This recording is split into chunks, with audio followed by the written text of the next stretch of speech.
దీన్ని భూతద్దంలో చూడవలసిన అవసరం లేదు. మేము నిన్నే అధికారంలో లేము, వచ్చి 8 మాసాలు కంప్లీట్ అయింది.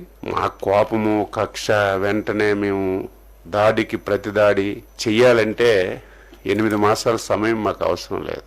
మేము ఒక డెసిషన్ తీసుకున్నాం. చంద్రబాబు నాయుడు గారి ఆధ్వర్యంలో ఎన్డీఏ ప్రభుత్వం దాడికి ప్రతి దాడి అనేది రాజకీయాల్లో మంచిది కాదు.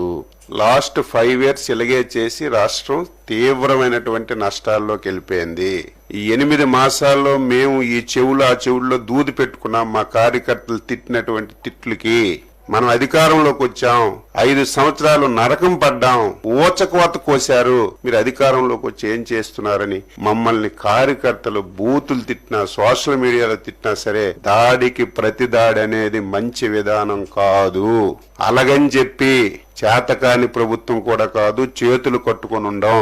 గత 5 సంవత్సరాల్లో జరిగిన ప్రతి సంఘటన మీద స్పష్టంగా ఎంక్వైరీ చేసి వాస్తవాలన్నీ కూడా తెలుసుకొని